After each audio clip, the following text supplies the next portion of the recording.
بڑے بڑے لوگ سیاستدان ساروں کی اس نے قیمت لگا دی ہے. جس کی قیمت لگ جائے اس میں ایمان نہیں ہے. ایمان والے آدمی کو کوئی خرید نہیں سکتا, اس کی کوئی قیمت نہیں ہوتی, کیونکہ لا الہ الا اللہ, اللہ کے سوا کوئی خدا نہیں. وہ کھڑا ہو جاتا ہے, کیا کر لو گے؟ تو یہ اگر آپ, میں آپ سب کے سامنے رکھ رہا ہوں کہ مجھے اتنا میں آپ جتنا دین کا علم نہیں رکھتا, میں عالم نہیں ہوں, لیکن ایمان ہے. اس لیے نہ مجھے کسی سے خوف ہے, نہ کوئی میری کوئی قیمت لگا سکتا ہے, نہ مجھے کوئی خرید سکتا ہے, نہ مجھے کوئی ڈرا سکتا ہے. جو بھی میرا نظریہ 16 سال پہلے جب میں سیاست میں آیا تھا وہ کبھی بدلا نہیں. مجھے ابھی ہمارے بھائی نے کہا کہ کنفیوژن ہے, میرے میں کبھی کوئی کنفیوژن نہیں. میں یہ سمجھتا ہوں کہ یہ ملک اگر بچے گا تو یہ ملک بچے گا تب جبکہ ہم جس نظریے سے یہ ملک بنا تھا اس نظریے کو واپس لے کے آئے. میرے ملک نہیں بچتا. ایک انگریزی میں سیئنگ ہے کہ nations without a vision die. نظریے کے بغیر قوم مر جاتی ہے. کیا وجہ ہے قوم, ہم کیوں کٹھے ہیں صاحب؟ بلوچی کیوں ہمارے ساتھ آئے؟ بلوچستان کے لوگ کیوں پاکستان کا حصہ بنے؟ وہاں تو ان کے اتنے بڑے ذخیرے پڑے ہوئے ہیں, وہ تو امیر ترین بن سکتے ہیں, علیحدہ ہو جائے ہمارے سے. پنجاب کے لوگ کہہ سکتے ہیں ہم کیوں ہیں, ہم سب سے زیادہ یا امیر ترین صوبہ پنجاب. اس لیے اگر ہمارا نظریہ ختم ہو جاتا ہے تو پاکستان ختم ہو جاتا ہے. اس لیے جو یہ کہتا ہے سیکولر, کہ جی سیکولر ہونا چاہیے, وہ کہ سیکولر پاکستان ہونا چاہیے تھا تو کیوں ہندوستان سے رہنا ہوا؟ وہ تو آج ہمارے سے بڑی تیزی سے ترقی کر رہے ہیں.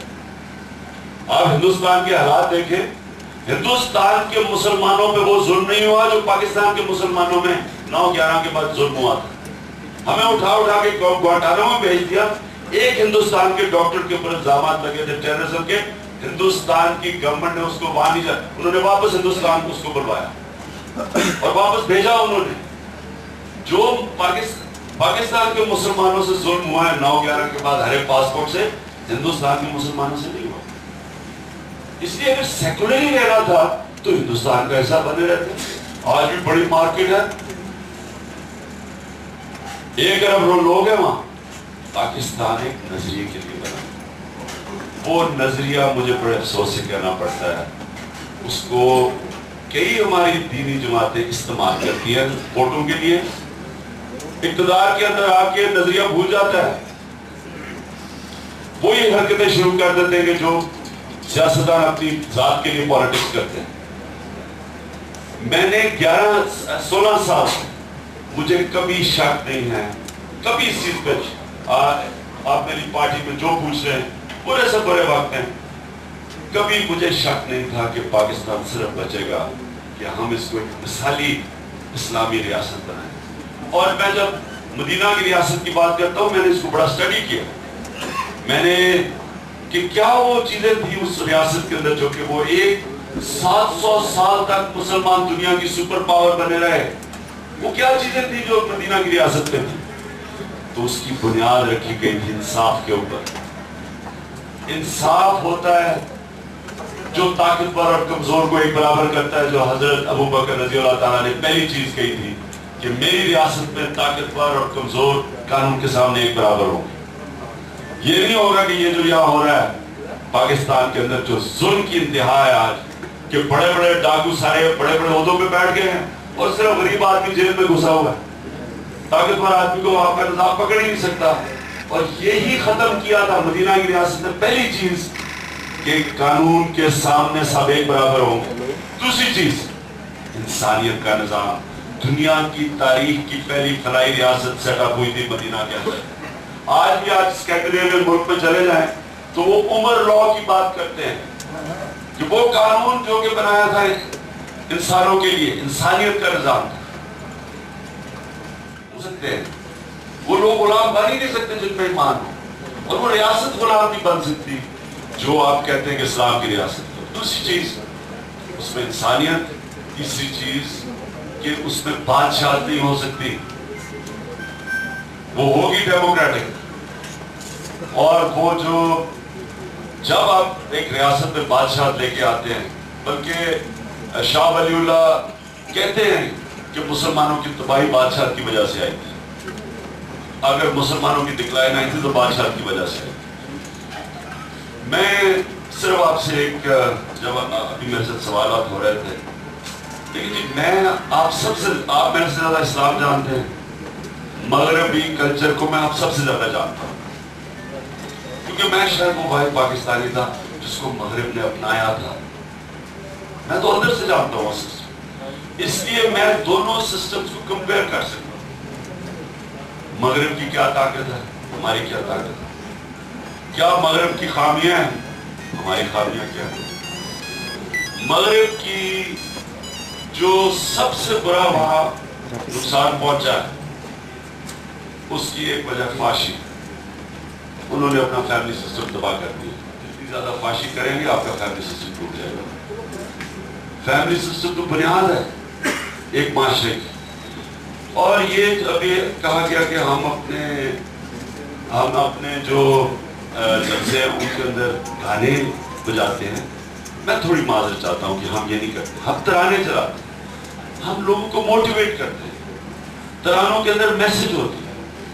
میں آپ کو جو مثال دینا چاہتا ہوں وہ کہ جو ہمارے بڑے بڑے صوفی ہندوستان میں آئے تھے، انہوں نے یہ جو قوالی تھی، انہوں نے قوالی کیوں شروع کروائی تھی؟ وہ تو ہندوؤں کا وہ بھگت تھا جس کو انہوں نے اپنایا، اس کو ڈیولپ کیا، لیکن قوالی سے ایک پیغام تھا. یعنی اگر تو آپ گانے بجا رہے ہیں ویسے بے مقصد تو وہ تو سمجھ آتی ہے، لیکن اگر آپ کے ترانے میں پیغام ہے، آپ اقبال کے اس میں کلام اس میں پیش کر رہے ہیں، لوگوں کو ایک آج کل کا جو معاشرہ ہے جو اتنی، یعنی ایک تو باہر سے ہمیں مصیبت پڑی ہوئی، ایک اندر سے پرابلم آیا ہوا.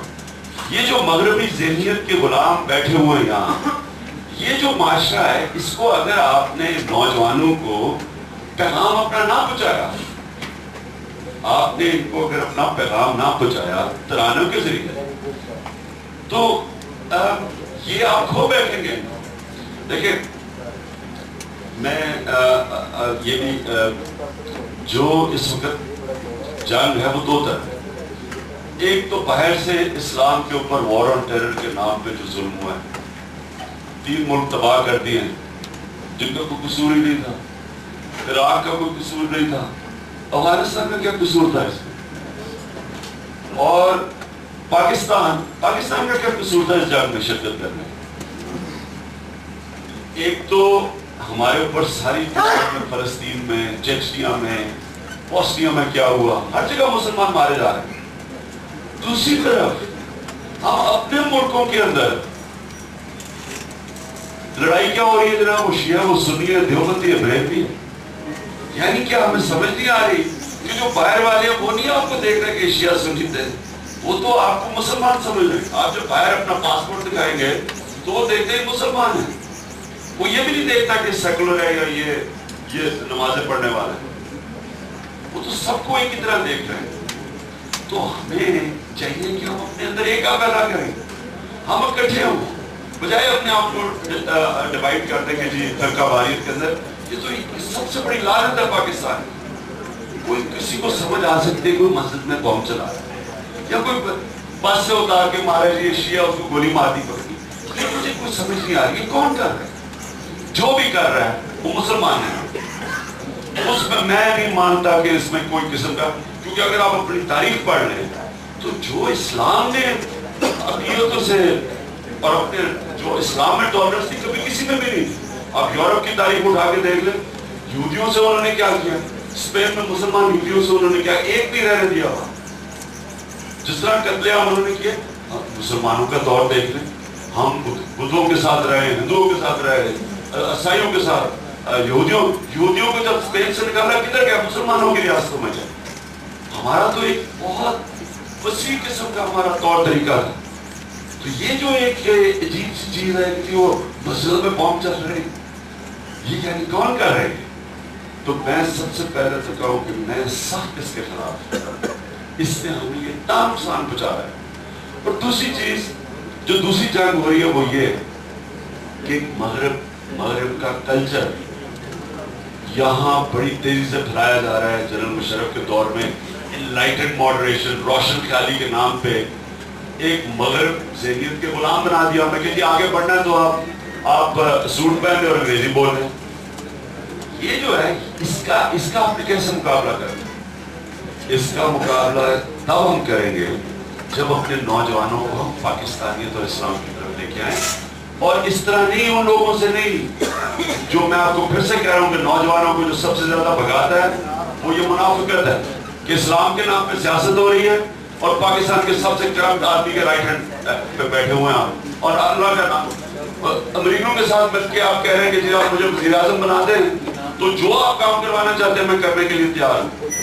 داڑھی اتنی بڑی رکھی ہوئی اور اسلام کے نام پہ پارٹی بنائی ہوئی ہے اور کہہ رہے ہیں امریکوں کو، یہ وکی لیکس کے اندر آئے کہ آپ نے جو کروانا ہے میں کرنے کے لیے تیار ہوں، مجھے وزیر اعظم بنوا دو۔ اب جب یہ آپ کا نوجوان دیکھتے ہیں کہ جی یہ مسلمان ہے تو کیسے اسلام کو، تو ان کو تو کیونکہ ہم نے ان کو تعلیم تو دی نہیں، اسلام سمجھ تو ان کو ہے نہیں، وہ ان کو دیکھتے ہیں جب اسلام کے نمائندوں کو۔ ایک وقت یہ تھا کہ مسلمانوں کا کردار ایسا تھا کہ مسلمان تاجر انڈونیشیا اور ملیشیا میں گئے، لوگ ان کو دیکھ کے مسلمان ہو گئے، یہ ان کا کردار تھا۔ یہ اب اپنے کردار دیکھ لیں گے، یہ جو بیٹھے ہوئے ہیں آصف زرداری کے رائٹ ہینڈ پہ، سب سے کرپٹ آدمی کے رائٹ ہینڈ میں بیٹھے ہوئے اور اسلام کی بات کر رہے ہیں، یہ لوگوں کو بھگاتے ہیں اسلام سے، یہ نقصان پہنچاتے ہیں سب سے زیادہ۔ میں آپ سب کو آخر میں یہ کہنا چاہتا ہوں، دیکھیے جی وہ تو وقت بتائے گا کہ آپ کہ انشاءاللہ جب تحریک انصاف کی حکومت آئے گی وہ کیا کرے گی، لیکن میں آپ کے سامنے یہ بات کہ مجھے اللہ نے سب کچھ دے دیا، میں ایک آزاد انسان ہوں، میری کوئی قیمت نہیں، میرے پاس سب کچھ ہے۔ میں 16 سال پہلے جو موقف لے کے آیا وہ میرا آج موقف ہے۔ پاکستان بچے گا ہی تب جب ایک اسلامی خلائی ریاست ہے، اور وہ ریاست انشاءاللہ تب بنے گی جب ہم پاکستان کی جو بنیاد رکھیں، جو نئے پاکستان کی بنیاد ہے وہ ہو ایک انصاف، قانون کی بالادستی، ایک آزاد ملک، کسی کی غلامی نہ کرے، ایک وہ ملک جس میں ہم اپنے کمزور طبقے کا دھیان رکھیں، یعنی کہ فلاحی ریاست بنائیں جس میں ریاست ذمہ داری لے ہر کمزور طبقے کی، غریب کی، معذور کی، بیواؤں کی، یتیموں کی۔ یہ ہماری ریاست بننی چاہیے اور اللہ کی برکت تب آئے گی اس ریاست میں۔ میں آپ کا سب کا پھر سے شکریہ ادا کرتا ہوں۔ میں چاہتا ہوں کہ آپ